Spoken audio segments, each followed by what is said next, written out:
부산항 부두에는 해질녘마다 짠내 섞인 비릿한 바람이 불어왔습니다. 바닷바람은 땀으로 축축한 태호의 작업복을 더욱 차갑게 파고들었죠. 강태호는 소매로 땀으로 범벅된 얼굴을 쓱 닦아내며 무거운 나무 상자를 짊어졌습니다. 낡은 작업복은 이미 소금기와 먼지로 뻣뻣하게 굳어 있었지만 그는 아랑곳하지 않았어요. 쉴 새 없이 배에서 쏟아져 나오는 짐들은 끝없이 이어졌고 그의 어깨는 묵직한 삶의 무게만큼이나 뻐근했습니다. 욱신거리는 어깨에 힘을 주어 상자를 부두 바닥에 내려놓자 쿵 하는 소리와 함께 먼지가 풀썩 일었습니다. 저 멀리 부두를 떠나는 배의 뱃고동 소리가 길게 울리며 하루의 고된 노동이 저물어 감을 알리는 듯했습니다. 짙은 노을빛이 바다 위로 번지며 붉은 그림자를 드리웠죠.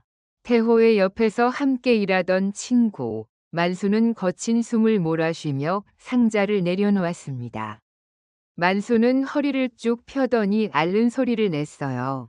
아이고, 허리야. 이놈의 일은 끝이 없네. 그려. 만수의 푸념에 태호는 그저 피식 웃었습니다. 대꾸할 기운도 없었죠. 그저 묵묵히 제 몫의 상자를 옮길 뿐이었습니다. 만수는 태호의 어깨를 툭 치며 말했습니다. 야, 강태, 너는 지치지도 않냐? 넌 돌덩이여, 돌덩이. 태호는 희미하게 웃으며 고개를 저었습니다. 지치지 않을 리가 없었죠. 다만 지쳐도 멈출 수 없다는 것을 알기에 그저 견디는 것뿐이었습니다. 그들의 등 뒤로 한 구의 활기 넘치는 소음이 파도처럼 밀려왔습니다. 지게차의 굉음이 귓가를 때렸고 뱃사람들의 거친 고함 소리가 섞여 들려왔어요. 어디선가 들려오는 라디오 노랫소리는 낡은 테이프가 늘어진 것처럼 지지직거렸지만 그마저도 태호에게는 익숙한 일상의 배경이었습니다. 그 모든 소음 속에서도 태호는 제 몸을 움직이는 데 집중했습니다. 상자를 옮기고 쌓고 다시 옮기는 단순한 반복이 그의 하루를 채웠죠. 해가 완전히 저물고 부두의 조명들이 하나둘 켜지기 시작할 때쯤 그날의 마지막 배가 짐을 모두 내렸습니다. 만수는 길게 하품을 하며 몸을 쭉 폈어요. 오늘도 수고했다. 강태. 어서 가서 뜨끈한 국물에 소주 한 잔 해야지. 태호는 고개를 끄덕이며 만수의 말에 동의했습니다. 몸은 천근만근 무거웠지만 그래도 하루를 무사히 마쳤다는 안도감이 밀려왔습니다. 일을 마치고 부두를 나서는 길. 태호는 늘 지나치던 다방 앞을 잠시 멈춰 섰습니다. 갈매기 다방이라는 낡은 간판 아래로 뿌연 불빛이 새어 나왔죠. 다방 안은 희미한 불빛 아래로 몇몇 손님들이 앉아 있었고 옅은 커피 향과 담배 연기가 뒤섞여 흘러나왔습니다. 그곳에서 윤지혜가 일했습니다. 지혜는 하얀 블라우스 차림으로 손님에게 커피를 내어주고 있었어요. 손님의 말에 귀 기울이며 고개를 끄덕이는 그녀의 얼굴에는 늘 희미한 미소가 걸려 있었죠. 그 미소가 태호의 고단한 하루의 작은 위안이 되었습니다. 흙먼지 묻은 작업복을 입은 태호와는 너무나도 다른 깨끗하고 단정한 모습이었습니다. 지혜는 태호가 문득 시선을 느꼈는지 고개를 들었습니다. 그녀의 시선이 다방 문 밖에 서 있는 태호에게 닿았고 그들의 눈이 짧게 마주쳤죠. 지혜의 눈빛이 살짝 흔들리는 듯했지만 이내 그녀는 다시 손님에게로 시선을 돌렸습니다. 태호는 저도 모르게 어색하게 고개를 끄덕였습니다. 그의 뺨이 살짝 붉어졌을 겁니다. 차마 발길을 멈춰 다방 안으로 들어갈 용기가 나지 않았습니다. 그저 이렇게 멀리서 그녀를 보는 것만으로도 충분하다고 스스로를 다독였죠. 그녀의 미소는 마치 등대처럼 그의 마음속 어딘가를 비추는 듯했습니다. 그의 마음속에는 알 수 없는 감정이 일렁였습니다. 마치 잔잔한 바다 위에 돌멩이를 던진 것처럼 작은 파문이 일어나는 기분이었죠. 태호는 애써 아무렇지 않은 척 다방 앞을 지나쳐 걸음을 옮겼습니다. 태호의 집은 부두에서 멀지 않은 좁고 낡은 골목에 있었습니다. 굽이굽이 이어진 골목길을 따라 걷다 보면 낡은 판잣집들이 다닥다닥 붙어 있었죠. 문을 열고 들어서자 눅눅한 곰팡이 냄새와 된장찌개 냄새가 섞여 코를 찔렀습니다. 익숙하면서도 왠지 모르게 마음을 무겁게 하는 냄새였습니다. 아버지는 방 한구석에 누워 기침을 하고 있었습니다. 쿨럭쿨럭 가래 끓는 소리가 방 안을 가득 채웠죠. 폐병이 깊어진 아버지는 더 이상 일을 할 수 없었고 가족의 생계는 고스란히 태호의 어깨에 얹혀 있었습니다. 어머니는 부엌에서 찌개를 끓이다가 태호를 보고 걱정스러운 눈빛으로 물었습니다. 국자로 찌개를 젓던 손이 잠시 멈췄습니다. 밥은 먹었냐? 일은 고되지 않고? 어머니의 목소리에는 피곤함과 걱정이 뒤섞여 있었습니다. 태호는 애써 밝게 대답했습니다. 네, 괜찮아요. 동생들은요? 어머니는 한숨을 쉬며 말했습니다. 순이는 학원 갔고 동수는 아직 안 왔네. 에휴, 저 애들 학비며 약값이며. 어머니는 다시 찌개를 젓기 시작했지만 그 한숨 소리는 태호의 가슴을 짓눌렀습니다. 묵묵히 밥상에 앉아 찌개를 한 숟갈 떴습니다. 짭조름한 된장찌개 맛이 목구멍을 타고 넘어갔습니다. 그 맛은 언제나 같았지만 오늘은 왠지 모르게 씁쓸하게 느껴졌죠. 밥을 먹는 내내 어머니의 한숨 소리가 그의 가슴을 짓눌렀습니다. 저녁 식사를 마치고 친구들과 술잔을 기울이는 자리에서도 그의 마음은 편치 않았습니다. 부두 근처 낡은 막걸리집 탁자에 앉아 만수와 영호는 연신 세상 돌아가는 이야기를 늘어놓았습니다. 탁자 위에는 막걸리 주전자와 파전 접시가 놓여 있었고 후끈한 온기가 감돌았습니다. 요즘 물가가 너무 올라서 살 수가 있어야지. 한 달 뼈 빠지게 일해도 남는 게 없어. 만수가 막걸리 잔을 내려놓으며 투덜거렸습니다. 그는 소주잔이 아닌 막걸리 잔을 한 번에 들이키는 버릇이 있었죠. 그러게 말이다. 쌀값은 오르고 연탄값도 오르고 뭐 하나 안 오르는 게 없어. 다 위에 있는 놈들이 잘났다고 해먹는 통에 우리 같은 사람들은 죽어나는 거지. 영호가 고개를 끄덕이며 만수의 말에 맞장구 쳤습니다. 영호는 늘 만수보다 한 템포 느리게 반응했지만 그의 말에는 늘 진심이 담겨 있었습니다. 태호는 그저 묵묵히 막걸리 잔을 비울 뿐이었습니다. 그의 머릿속에는 어머니의 한숨과 아버지의 기침 소리가 맴돌았죠. 친구들의 푸념이 남의 이야기 같지 않았습니다. 아니, 어쩌면 그들의 푸념보다 더 무거운 현실을 짊어지고 있다는 생각에 태호는 말없이 잔을 기울였습니다. 막걸리의 쌉쌀한 맛이 목구멍을 타고 넘어갔습니다. 낡은 막걸리집 탁자 위로 술잔이 묵묵히 비워졌습니다. 태호는 친구들의 격앙된 목소리에 100번 공감했지만 차마 입이 떨어지지 않았죠. 만수는 붉어진 얼굴로 주먹을 꽉 쥐고 있었습니다. 아니, 자기네들 뜻대로 안 된다고 사람을 그냥 내쫓아? 이게 말이 돼? 그의 목소리가 탁자를 내리치는 소리와 함께 퍼졌어요. 영호는 고개를 떨군 채 술만 연거푸 들이켰습니다. 점점 더 심해질 거야. 세상이 미쳐 돌아가는 것 같아. 그들의 한숨은 술잔에 담긴 막걸리 거품처럼 허무하게 흩어졌습니다. 태호는 그저 잔을 기울일 뿐이었죠. 텁텁한 막걸리가 목을 타고 넘어갈 때마다 가슴속 깊은 곳에서 답답함이 치밀어 올랐습니다. 이대로는 안 된다는 막연한 생각이 그의 머릿속을 맴돌았어요. 동생들의 얼굴이 아른거렸고 낡고 허름한 집 풍경이 눈앞에 스쳤습니다. 그저 묵묵히 일만 하다 끝나는 삶. 아버지처럼 어머니처럼 그렇게 살다가 모든 것을 체념해야 하는 걸까요? 태호는 희미한 불빛 아래 흔들리는 친구들의 그림자를 바라보며 심장이 뜨거워지는 것을 느꼈습니다.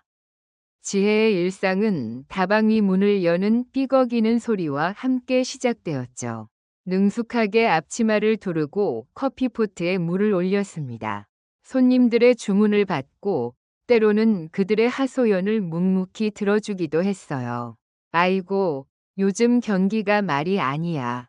정치인들 하는 짓 보면 속만 터지지. 손님들이 두고 간 신문이나 잡지를 읽으며 서울의 소식을 접했습니다. YH 무역 사건이니 신민당 총재 제명이니 하는 기사들은 그녀에게는 딴 세상 이야기 같으면서도 한편으로는 막연한 불안감을 안겨주었죠. 다방 창밖으로 보이는 부산의 거리는 늘 활기찼습니다. 왁자지껄한 시장 상인들의 목소리, 부지런히 오가는 사람들의 발걸음, 낡은 버스의 덜컹거리는 소리까지. 하지만 그 활기 속에는 왠지 모를 긴장감이 감돌았어요. 그녀는 가끔 창밖을 응시하다가 문득 태호의 모습을 떠올리곤 했습니다. 고된 노동에 지쳐 어깨를 늘어뜨린 그의 뒷모습. 다방 앞에서 잠시 멈춰 섰을 때의 어색하지만 따뜻했던 미소 같은 것들이었죠. 그녀의 마음 속에도 태호에 대한 알 수 없는 감정이 조용히 자라나고 있었습니다. 그저 아는 사람이라기에는 조금 더 애틋한, 혹시라도 그가 위험한 일에 휘말릴까 하는 막연한 걱정이었습니다. 커피잔을 닦던 손길이 잠시 멈칫했죠. 어느 여름밤, 태호는 답답한 마음에 홀로 해변가를 걷고 있었습니다. 녹진한 바람이 땀으로 젖은 그의 셔츠를 스쳤어요. 파도 소리가 그의 복잡한 마음을 조금이나마 씻어주는 듯했죠. 철썩, 철썩 밀려왔다 부서지는 파도처럼 그의 마음속 고민들도 그렇게 흩어졌으면 좋겠다고 생각했습니다. 저 멀리서 아이들이 조개 껍데기를 줍는 모습이 보였습니다. 작고 여린 손으로 반짝이는 조개를 찾아 헤매는 아이들의 모습이 왠지 모르게 평화로워 보였죠. 그때 익숙한 뒷모습이 그의 시야에 들어왔습니다. 작은 어깨, 단정하게 묶은 머리, 지혜였습니다. 그녀는 바닷가에 쪼그리고 앉아 작은 조개 껍데기를 줍고 있었어요. 태호는 잠시 망설였습니다. 선뜻 다가가기가 왠지 모르게 머뭇거려졌죠. 하지만 이내 용기를 내어 그녀에게 다가갔습니다. 지혜 씨, 여기서 뭐 하세요? 지혜는 깜짝 놀라 고개를 들었습니다. 손에 쥐고 있던 조개 껍데기를 놓칠 뻔했죠. 어머, 태호 씨, 퇴근하시는 길인가요? 그녀의 목소리에는 놀라움과 함께 반가움이 섞여 있었습니다. 살짝 붉어진 얼굴이 밤바람에 더 도드라져 보였죠. 네, 답답해서요. 바람 좀 쐴 겸 나왔습니다. 태호는 멋쩍게 웃으며 말했습니다. 둘 사이에는 짧은 침묵이 흘렀습니다. 어색하면서도 묘한 기류가 감돌았죠. 둘은 나란히 바닷가를 걸었습니다. 파도가 발목을 간지렸고 밤바람은 시원했어요. 철썩거리는 파도 소리가 어색한 침묵을 조금이나마 덜어주는 듯했죠. 한동안 말없이 걷던 지혜가 먼저 입을 열었습니다. 그녀는 손에 든 조개 껍데기를 만지작거리며 조심스럽게 말했죠. 항상 고생 많으세요. 태호는 그녀의 따뜻한 말에 쓴웃음을 지었습니다. 고생은요. 다들 그렇게 살죠. 그는 지혜의 옆모습을 물끄러미 바라보았습니다. 지혜 씨는 다방 일 힘드시지 않으세요? 그의 목소리에는 진심 어린 걱정이 담겨 있었죠. 지혜는 고개를 살짝 저었습니다. 힘들긴 하지만 그래도 손님들하고 이야기하는 건 좋아요. 가끔은 다른 세상 이야기도 듣고요. 그녀는 작은 조개 껍데기를 엄지손가락으로 쓸어내리며 다시 물었습니다. 태호 씨는 꿈이 뭐예요? 갑작스러운 질문에 태호는 잠시 생각에 잠겼습니다. 꿈이라니, 너무나 아득한 이야기 같았죠. 그의 시선은 멀리 수평선 너머를 향했습니다. 꿈이요. 글쎄요. 그냥 아버지처럼, 어머니처럼 그렇게 살지 않는 거요.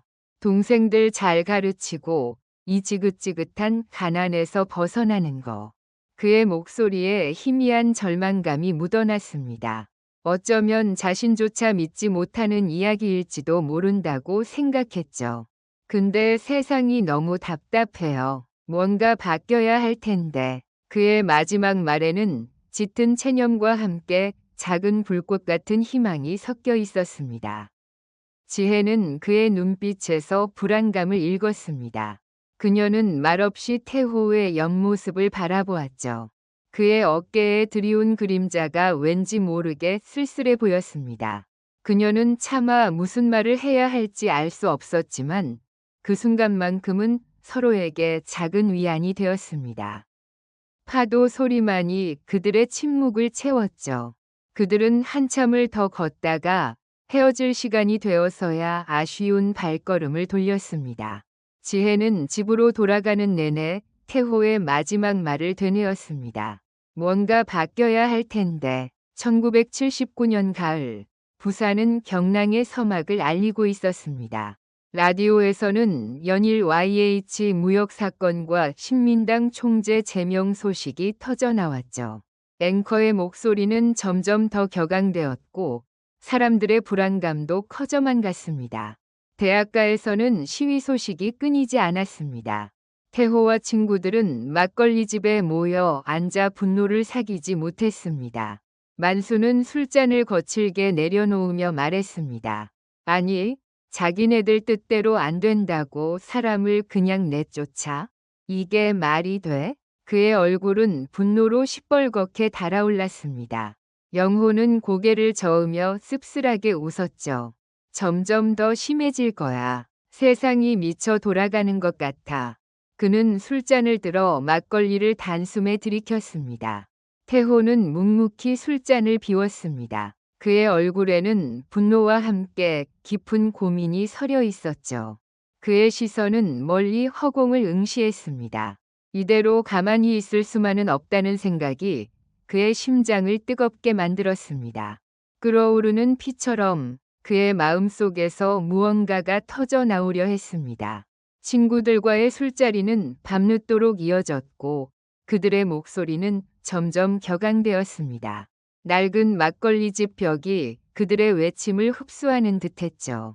이대로는 안 된다. 그들의 외침은 낡은 막걸리집 벽을 타고 울렸습니다. 갈매기 다방에도 시위 소식이 파고들었습니다. 손님들은 웅성거렸고 신문기사는 연일 격렬한 논조로 상황을 보도했죠. 학생들이 또 거리로 나왔대. 큰일 날 일이야. 정말. 지혜는 불안감에 휩싸였습니다. 손님들에게 커피를 내어주면서도 그녀의 귀는 온통 바깥 소리에 집중되어 있었죠. 태호가 다방에 들르지 않는 날들이 늘어났습니다. 그의 얼굴을 보지 못하자 지혜의 걱정은 더욱 커져만 갔어요. 혹시라도 그가 시위에 휘말린 것은 아닐까. 그녀의 마음은 초조함으로 가득 찼습니다. 창밖을 멍하니 바라보다가도 문득 그의 모습이 보일까 싶어 눈을 비볐습니다. 괜히 커피잔을 닦는 손길이 부산해졌죠. 가슴 속에서 알 수 없는 불안감이 자꾸만 그녀를 짓눌렀습니다. 태호는 결국 결심했습니다. 더 이상 방관자로 머무를 수 없었죠. 그의 마음속에서 뜨겁게 타오르던 불꽃이 마침내 행동으로 옮겨질 때가 온 것이었습니다. 그는 밤늦게 친구들과 함께 인쇄소 한 구석에 숨어 전단지를 만들었습니다. 낡은 인쇄기는 삐걱거리는 소리를 내며 돌아갔고 잉크 냄새가 코를 찔렀습니다. 잡힐지도 모른다는 두려움과 정의감 사이에서 그의 마음은 갈등했습니다. 손끝으로 만져지는 거친 종이의 질감, 인쇄된 글자 하나하나에 그의 결심이 새겨지는 듯했죠. 하지만 그의 눈빛은 흔들림이 없었습니다. 어둠 속에서도 그의 눈은 강렬하게 빛나고 있었어요. 그는 완성된 전단지 한 장을 품에 조심스럽게 넣었습니다. 그리고 작은 조개 껍데기 목걸이를 꺼내 만지작거렸습니다. 며칠 전 해변가에서 지혜와 함께 좋은 조개 껍데기로 직접 만든 것이었죠. 서툰 솜씨로 조개 껍데기에 구멍을 뚫고 끈을 엮어 만든 투박하지만 소중한 목걸이였습니다. 지혜에게 전해주고 싶었지만 차마 용기가 나지 않았습니다. 지금 이 상황에서 이 위험한 순간에 그녀에게 이런 것을 건네는 것이 과연 옳은 일일까? 그의 마음속에는 복잡한 감정이 뒤섞였습니다. 조개 껍데기를 쥔 손에 힘이 들어갔죠. 그는 목걸이를 다시 품속 깊이 숨겼습니다. 10월 16일 부산 시내는 격렬한 함성으로 뒤덮였습니다. 유신 철폐, 독재 타도, 대학생들이 거리로 쏟아져 나왔고 그들의 목소리는 도시 전체를 흔들었습니다. 태호도 그들 속에 섞여 있었습니다. 최루탄 냄새가 코를 찔렀고 매캐한 연기가 시야를 가렸죠. 군홧발 소리와 구호 소리, 비명 소리가 뒤섞여 아수라장을 이루었습니다. 그는 친구들과 함께 앞장서서 거리를 행진했습니다. 그의 가슴은 뜨거웠고 두려움보다는 분노와 희망이 더 크게 타올랐습니다. 주변을 둘러보니 시민들도 하나둘 시위대에 합류하기 시작했습니다. 넥타이를 맨 회사원, 시장 아주머니, 심지어 아이를 업은 어머니까지 모두가 같은 목소리를 내고 있었죠. 거대한 파도처럼 밀려가는 인파 속에서 태호는 생전 처음 느껴보는 강력한 연대감을 느꼈습니다. 지혜는 다방 창문 너머로 시위대를 바라보았습니다. 그녀의 눈은 온통 태호를 찾고 있었죠. 저 수많은 인파 속에서 최루탄 연기 속에서 그의 얼굴을 알아볼 수는 없었지만 왠지 모르게 그가 저 안에 있을 것이라는 확신이 들었습니다. 그녀의 심장은 불안감으로 쿵쾅거렸어요. 커피잔을 들고 있던 손이 미세하게 떨렸습니다. 그때 시위대가 갑자기 흩어지기 시작했습니다. 군인들이 곤봉을 휘두르며 시위대를 무자비하게 진압하는 모습이 보였죠. 지혜는 소스라치게 놀랐습니다. 그녀는 더 이상 가만히 앉아 있을 수 없었습니다. 가슴 속에서 뜨거운 것이 치밀어 올랐죠. 앞치마를 벗어 던지고 다방을 뛰쳐나갔습니다. 그녀의 손에는 며칠 전 태호에게 주려고 적었던 작은 쪽지가 땀으로 축축하게 쥐어져 있었습니다. 시위 현장 한복판은 아수라장이었습니다. 태호는 넘어진 친구를 부축하다가 군화발에 채였습니다. 옆구리에 날카로운 통증이 느껴졌죠. 그는 이를 악물고 친구를 일으켜 세웠습니다. 그의 시야는 흐릿했지만 친구를 버려둘 수는 없었습니다. 멀리서 그 모습을 지켜보던 지혜는 소스라치게 놀라 비명을 지를 뻔했습니다. 태호의 옆구리에서 피가 흐르는 것을 본 순간 그녀의 심장은 철렁 내려앉았죠. 그녀는 태호에게 다가가려 했지만 인파에 휩쓸려 앞으로 나아갈 수 없었습니다. 사람들의 비명과 구호 소리가 뒤섞여 그녀의 목소리는 묻히고 말았어요. 태호 씨, 태호 씨. 그녀는 필사적으로 소리쳤지만 아무도 듣지 못했습니다. 그녀의 손에 쥐어진 쪽지가 땀으로 축축하게 젖어들었습니다. 지혜는 눈물을 글썽이며 그저 멀리서 그를 바라볼 수밖에 없었습니다. 격렬한 시위와 무자비한 진압이 밤늦도록 이어졌습니다. 태호는 간신히 친구들의 도움을 받아 군인들의 포위망을 빠져나왔습니다. 하지만 그의 옆구리에서는 피가 흐르고 있었죠. 그는 항구 뒷골목의 좁고 어두운 창고로 숨어들었습니다. 퀴퀴한 곰팡이 냄새가 코를 찔렀고 어둠 속에서 그의 거친 숨소리만이 들려왔습니다. 숨을 헐떡이며 벽에 기댔죠. 바깥에서는 여전히 군홧발 소리와 사람들의 비명 소리가 들려왔습니다. 붙잡힌 친구들의 얼굴이 떠올랐습니다. 그들의 고통이 마치 자신의 고통처럼 느껴졌죠. 절망감이 그의 마음을 짓눌렀습니다. 그는 피 묻은 손으로 옆구리를 움켜쥐었습니다. 다음 날 아침, 계엄령이 선포되었습니다.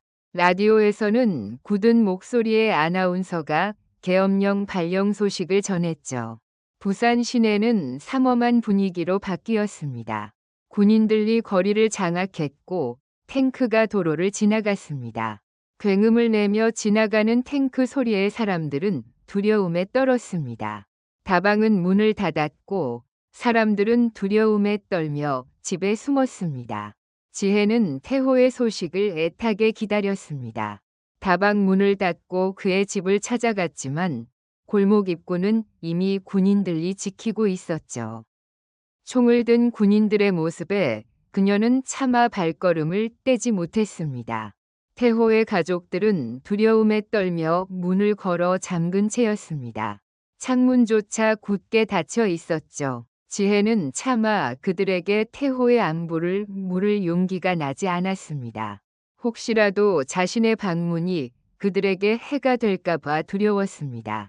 그녀는 멀찍이 서 그의 집을 바라보다가 쓸쓸히 발걸음을 돌렸습니다. 지혜는 절망했습니다. 그녀는 굳게 닫힌 다방 문을 열고 들어서서 아무도 없는 공간에 홀로 주저앉았죠. 손에 쥐고 있던 쪽지를 꺼내보았습니다. 땀으로 축축하게 젖어 글씨가 번져 있었습니다. 태호 씨, 부디 무사하세요. 당신의 용기를 응원합니다. 그리고 그녀는 마지막, 그리고 뒤에 차마 적지 못했던 말을 떠올렸습니다. 당신을 걱정합니다. 너무나도요. 쪽지를 든 그녀의 손이 미세하게 떨렸습니다. 그녀는 쪽지를 가슴에 품고 차가운 다방 바닥에 웅크리고 앉았습니다. 바깥에서는 여전히 군홧발 소리가 희미하게 들려왔습니다. 당신을 뒷말은 끝내 지혜의 목구멍에 걸려 나오지 못했습니다. 찢어진 쪽지 조각을 손에 쥔 채 그녀는 그저 하염없이 흐느꼈습니다. 손바닥 안에서 구겨지고 젖어버린 종이 조각은 마치 그녀의 마음처럼 갈기갈기 찢겨 있었죠. 무엇이라도 붙잡고 싶은 마음의 쪽지를 더 세게 쥐어보니 손톱이 살을 파고드는 아픔이 느껴졌습니다. 그녀는 차가운 새벽 공기 속에서 부산항을 바라보았어요. 검푸른 바다 위로 희미하게 떠오르는 어선들의 불빛이 마치 자신처럼 위태로워 보였습니다. 제발 태호가 무사하기를, 어디에 있든 살아만 있어주기를 간절히 빌고 또 빌었습니다. 짠내 섞인 바닷바람이 그녀의 뺨을 스쳐 지나갔죠. 그 바람은 뜨거운 눈물을 식히는 듯했지만 마음속 깊이 새겨진 아픔까지는 지울 수 없었습니다. 눈물은 마르지 않고 계속 흘러내렸어요. 같은 시각, 태호는 어둡고 좁은 창고 구석에 몸을 웅크리고 있었습니다. 희미한 곰팡이 냄새와 눅눅한 흙먼지가 뒤섞인 공기가 숨쉬기조차 버겁게 느껴졌어요. 시위 진압 과정에서 입은 옆구리 부상은 욱신거리는 통증을 쉬지 않고 보내왔습니다. 며칠째 제대로 된 음식을 먹지 못해 뱃속은 쓰려왔고요. 세상과의 단절은 그를 육체적인 고통보다 더 깊은 곳에서부터 갉아먹는 듯했습니다. 그는 창고 문틈으로 새어들어오는 희미한 빗줄기조차 두려워했습니다. 마치 그 빛이 자신을 찾아낼 단서라도 될까봐 말이죠. 밤이 깊어질수록 밀려드는 외로움과 절망감은 그를 더욱 깊은 나락으로 밀어넣었습니다. 며칠 후 새벽녘이었습니다. 창고 문이 조심스럽게 열리는 소리에 태호는 화들짝 놀라 몸을 일으켰습니다. 낡은 문틈으로 친구 영수가 조심스럽게 얼굴을 내밀었습니다. 영수도 며칠 밤을 새운 듯 초췌한 얼굴이었죠. 그의 눈빛에는 피로와 함께 깊은 불안감이 서려 있었습니다. 영수는 태호에게 붙잡힌 사람들의 소식을 전해주었습니다. 우월거리는 목소리로 그는 아는 이름들을 하나하나 읊었습니다. 철수는 잡혀갔고 순경이는 소식이 끊겼어. 태호의 심장이 쿵 하고 바닥으로 떨어지는 듯했습니다. 친했던 친구들의 이름이 나올 때마다 그의 얼굴은 잿빛으로 변해갔습니다. 많은 친구들이 체포되었고 일부는 행방불명되었다는 소식은 태호에게 견딜 수 없는 절망감을 안겨주었습니다. 그는 허탈하게 웃으며 벽에 기대어 주저앉았습니다. 그의 손은 무의식적으로 창고 벽을 긁고 있었어요. 내가 뭘 한 거지? 작게 중얼거리는 그의 목소리는 거의 들리지 않을 정도였죠. 영수는 아무 말 없이 태호의 어깨를 두드렸습니다. 태호는 차가운 창고 벽에 기대어 앉아 눈을 감았습니다. 어둠 속에서 문득 지혜의 얼굴이 떠올랐습니다. 그녀는 지금 어떻게 지낼까? 자신 때문에 혹시라도 힘들어하고 있지는 않을까? 그에게도 그녀에게 전하지 못한 말이 너무나 많았습니다. 사랑한다는 말, 미안하다는 말, 그리고 고맙다는 말까지요. 하지만 이제 그 모든 말들은 목구멍 안에서 맴돌 뿐 밖으로 나올 수 없었습니다. 어쩌면 이것이 마지막일지도 모른다는 생각에 그의 가슴이 아려왔습니다. 눈을 감아도 지혜의 해맑은 웃음이 그리고 자신을 걱정하던 그 눈빛이 생생하게 떠올라 태호를 괴롭혔습니다. 그는 더 이상 눈물을 흘릴 힘조차 남아있지 않았습니다. 몇 년의 시간이 흘렀습니다. 1980년대 중반, 부산은 겉으로는 다시 평온을 되찾는 듯 보였습니다. 항구의 활기는 예전과 다름없었고 번화가에는 젊은이들의 웃음소리가 다시 울려 퍼졌죠. 하지만 시위의 흔적은 사람들 마음속에 깊은 상처로 남아 있었습니다. 거리를 걷는 사람들의 표정에는 미묘한 그림자가 드리워져 있었고 술자리에서는 섣불리 정치 이야기를 꺼내지 않는 분위기가 역력했습니다. 그날의 일들은 마치 잊혀진 듯했지만 사실은 모두의 가슴 한구석에 묻혀 있었던 것이죠. 지혜는 갈매기 다방을 그만두고 작은 양장점에서 재봉 일을 했습니다. 다방에서 사람들과 웃고 떠들던 활기찬 모습은 이제 찾아볼 수 없었어요. 대신 그녀의 하루는 낡은 미싱 소리와 함께 시작하고 끝났습니다.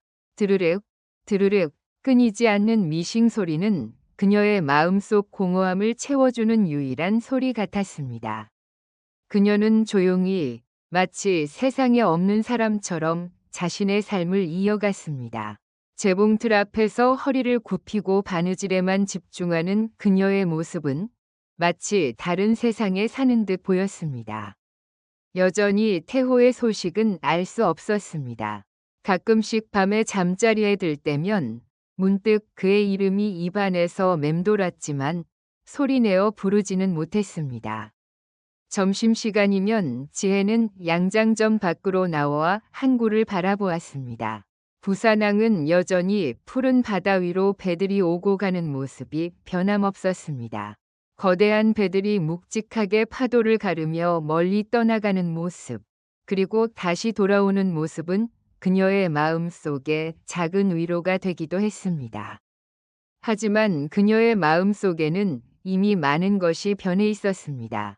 맑고 순수했던 그때의 감정들은 이제 희미한 안개처럼 아련하게 남아있을 뿐이었죠. 옛 추억에 잠기면 가슴 한구석이 시큰거렸습니다. 태호와 함께 걸었던 부두길, 그가 건네주었던 조개 껍데기 목걸이, 그리고 그의 따뜻한 손길이 생생하게 떠올랐습니다.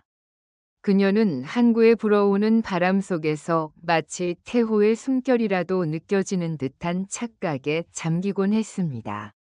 태호는 부산을 떠나 다른 도시에서 숨어 지내야 했습니다. 그의 이름도 바꾸고 과거를 숨긴 채 살아갔습니다. 항구 도시의 짠내 나는 바람 대신 내륙의 작은 공장에서 쇠냄새와 기름 냄새를 맡으며 막노동을 하며 하루하루를 버텼습니다. 새벽부터 밤늦게까지 이어지는 고된 육체노동은 그의 몸을 지치게 했지만 마음속 깊이 남은 상처는 쉬이 아물지 않았습니다. 그의 손은 거칠게 변했고 얼굴에는 깊은 주름이 패였습니다. 그는 자신이 더 이상 예전의 태호가 아니라고 생각했습니다. 망가진 자신을 누구에게도 보이고 싶지 않았습니다. 특히 지혜에게는 더더욱 말이죠. 밤마다 그는 그날의 악몽에 시달렸습니다. 차가운 감옥 바닥, 고통받던 친구들의 얼굴, 그리고 멀리서 자신을 바라보던 지혜의 슬픈 눈빛이 꿈속에서 그를 괴롭혔습니다. 비명을 지르며 잠에서 깨어나면 온몸은 식은땀으로 젖어 있었습니다. 그는 자신이 저지른 일에 대한 죄책감과 친구들을 지켜주지 못했다는 자책감에 시달렸습니다. 어쩌면 자신이 지혜를 위험에 빠뜨렸을지도 모른다는 생각은 그의 마음을 찢어놓았죠.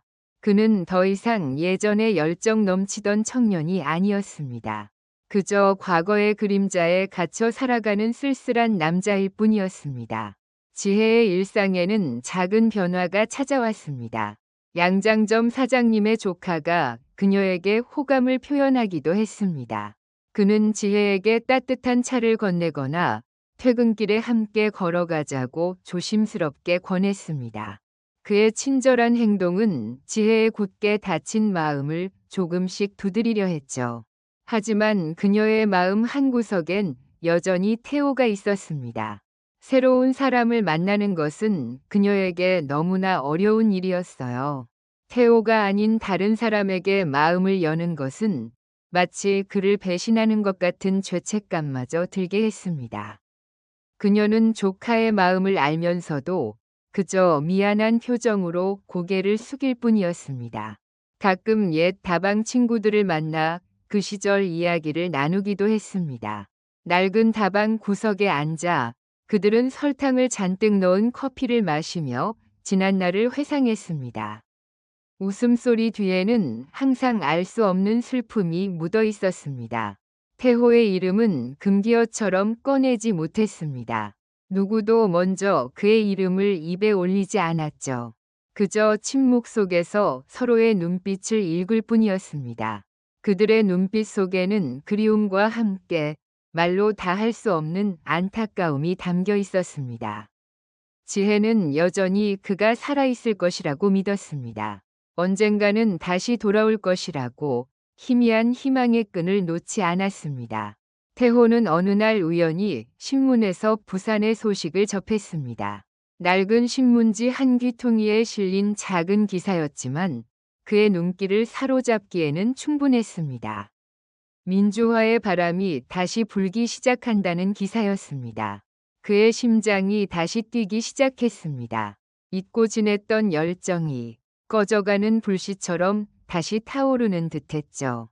하지만 그는 여전히 망설였습니다. 그날의 기억은 너무나 생생했고 그가 겪었던 고통은 쉬이 잊히지 않았습니다. 그는 거친 손으로 얼굴을 쓸어내렸습니다. 그의 손바닥에서는 굳은 살이 느껴졌어요. 지혜의 얼굴이 문득 떠올랐습니다. 그녀는 어떻게 지내고 있을까? 자신을 잊었을까? 아니면 아직도 자신을 기다리고 있을까? 그의 마음속에는 수많은 질문이 소용돌이쳤지만 답을 찾을 수는 없었습니다. 1980년대 후반 민주화의 열기가 다시 전국을 뜨겁게 달구기 시작했습니다. 거리에는 다시 함성이 울려 퍼졌고 사람들의 눈빛에는 희망이 담겨 있었습니다. 태호는 오랜 망설임 끝에 다시 부산으로 돌아왔습니다. 기차에서 내린 그의 발걸음은 무거웠습니다. 그러나 그는 예전의 태호가 아니었습니다. 그의 얼굴에는 세월의 흔적과 고통의 그림자가 깊게 드리워져 있었습니다. 그의 어깨는 한층 더 굽어 있었고 눈빛은 깊은 회한으로 가득했습니다. 마치 모든 것을 포기한 듯한 쓸쓸한 눈빛이었죠. 그는 항구 근처의 허름한 여관에 짐을 풀었습니다. 퀴퀴한 냄새가 나는 좁은 방에서 그는 창밖으로 보이는 부산의 야경을 바라보았습니다. 부산은 여전히 그에게 익숙한 곳이었지만 동시에 너무나 낯선 곳이기도 했습니다. 변해버린 것은 도시가 아니라 바로 자신이었음을 그는 알고 있었습니다. 어느 날 오후 태호는 부산의 번화가를 걷고 있었습니다. 그의 마음속에는 혹시라도 지혜를 만날까 봐 두려우면서도 한편으로는 간절히 그녀를 찾고 싶은 모순된 감정이 뒤섞여 있었습니다. 그는 고개를 숙인 채 걷다가도 문득 고개를 들어 주변을 살피곤 했습니다. 그때 길 건너편에서 익숙한 뒷모습이 그의 시야에 들어왔습니다. 지혜였습니다. 그녀는 작은 상자를 들고 양장점 문을 나서고 있었습니다. 태호는 걸음을 멈췄습니다. 그의 심장이 격렬하게 뛰기 시작했습니다. 쿵, 쿵, 쿵. 심장 소리가 귓가에 울릴 정도였죠. 그녀는 예전보다 조금 더 야위었지만 여전히 아름다웠습니다. 그녀의 옆모습을 바라보는 순간 태호의 눈에 뜨거운 것이 고였습니다. 뜨겁고 짠 눈물이 시야를 흐릿하게 만들었습니다. 그는 차마 눈을 깜빡일 수도 없었습니다. 지혜는 무언가 낯선 시선을 느꼈는지 고개를 돌렸습니다. 그녀의 시선이 길 건너편에 서 있는 태호와 마주쳤습니다. 순간 그녀의 얼굴에서 모든 표정이 사라졌습니다. 세상의 모든 소리가 멎는 듯했습니다. 그녀는 그가 태호임을 직감했습니다. 하지만 너무나 많은 시간이 흘렀고 너무나 많은 상처가 그들 사이에 놓여 있었습니다. 그의 굽은 어깨와 깊어진 눈빛은 그녀의 기억 속 태호와는 너무나 달랐습니다. 그에게 다가가기엔 너무나 많은 것들이 변해버렸습니다. 그녀는 차마 먼저 말을 걸 용기가 나지 않았습니다. 입술을 달싹였지만 아무 소리도 나오지 않았어요. 태호 역시 지혜를 알아보았지만 멈춰 서지 못했습니다. 그의 발은 마치 땅에 박힌 듯 움직이지 않았죠. 그는 자신이 그녀에게 어떤 모습으로 나타나야 할지 알 수 없었습니다. 망가진 자신을 보여주고 싶지 않았습니다. 그날의 일들이 다시 파노라마처럼 스쳐 지나갔습니다. 자신이 그녀를 위험에 빠뜨릴까 두려웠습니다. 그는 고개를 살짝 숙인 채 그녀의 시선을 피해 천천히 걸음을 옮겼습니다. 한 발, 한 발 내딛는 걸음마다 그의 가슴은 찢어지는 듯 아팠습니다. 지혜는 그가 멀어지는 것을 그저 바라볼 수밖에 없었습니다. 그들의 거리는 점점 멀어졌습니다. 한때 가장 가까웠던 두 사람은 이제 서로를 지나쳐 다른 길을 걷고 있었습니다. 부산항. 태호는 홀로 부도 끝에 서서 망망대해를 바라보았습니다. 오늘 이야기는 어떠셨나요? 조금이라도 마음에 남는 장면이나 어딘가 내 기억과 겹치는 순간이 있다면 그 시절의 이야기를, 그때 자주 다니던 기억 속 풍경을, 이제는 만나지 못하게 된 사람에 대한 마음을, 지금 와서 떠오르는 사소한 한마디 같은 것들을 댓글로 남겨주세요. 매일 같은 시간에 공개되는 이야기가 궁금하다면 구독과 알림 설정이 영상을 만드는데 큰 힘이 됩니다.